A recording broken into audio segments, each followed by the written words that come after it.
Welcome back to another episode here on Chef Chronicles, y'all. So, your girl's all about saving that coin and doing things from home. Now, there are so many times where we go into the supermarket and we're shopping for so many things, and then eventually it is out of stock.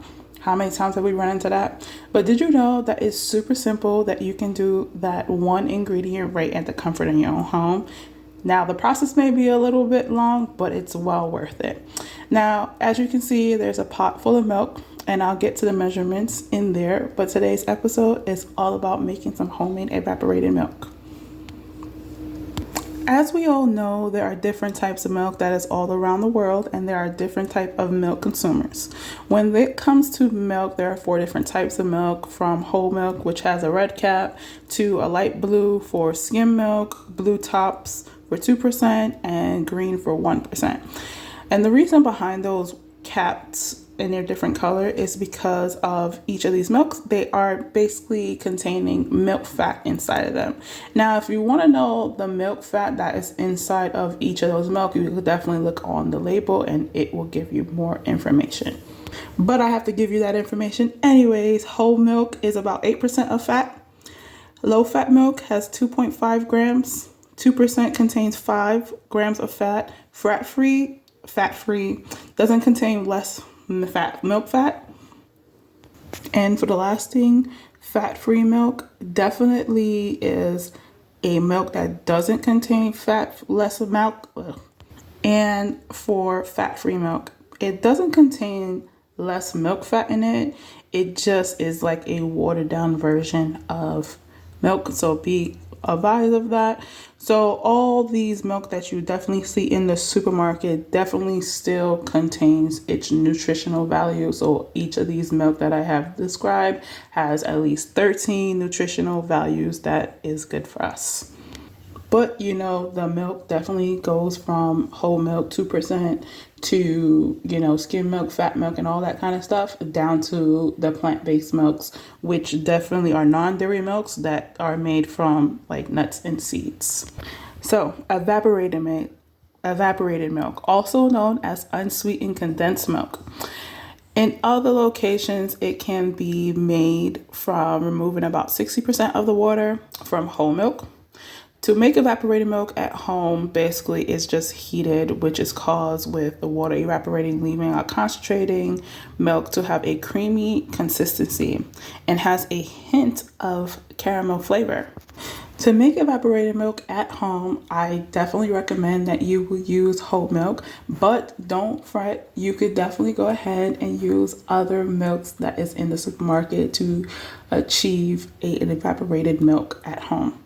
Now, here's the fun thing about evaporated milk. Evaporated milk is used in so many things, whether it's baking or cooking, but you can add evaporated milk to things like oatmeal, fudge. You can store it away in the fridge for maximum of 5 days in a nice airtight container to convert back, evaporated milk back into whole milk or whatever it is that you're using. All you have to do is use a ratio, and that ratio is just basically a 1-to-1 ratio. You would definitely take half a cup of evaporated milk and a half a cup of water, and this is just an example. You could definitely change it depending on how you are making it from the start. You would just definitely add back into the water content back into that milk.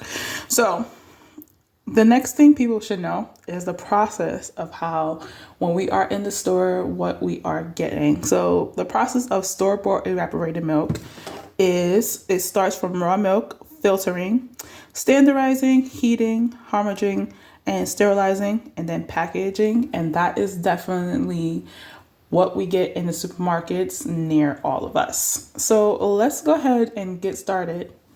So in a pot, you could go ahead and add as much milk as you need, depending on what use you're going to use. In my pot, I definitely have 3 cups of milk. But if you want to go ahead and double it, just be advised that if you're going to add back, if you're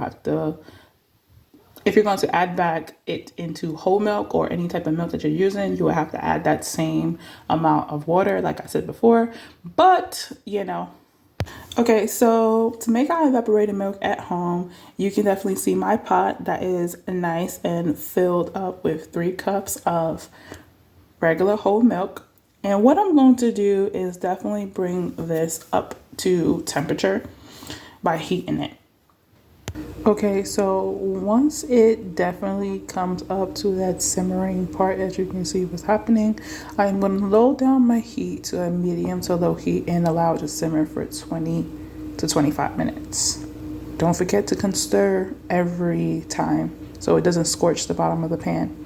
So I don't know if you guys can see it, but you see that skin that is there that I just tried to pick up and then it went off. You want to keep going, but eventually I'll show you what to do with that. So just keep on stirring until your 25 minutes are up. So after 25 to 30 minutes, you could definitely see from where I started, which is more up here, where that white line is, if you can see it. And it definitely has reduced by half. Now I had double batch mine, but you could start off with 3.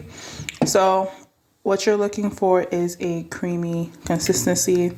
The next thing that you are going to look for is this like off color, like a tint of it. Sometimes that may happen, sometimes it may not, but it all depends on your stove, whether you're using gas or using electric. Everybody's stoves is different, so keep that in mind.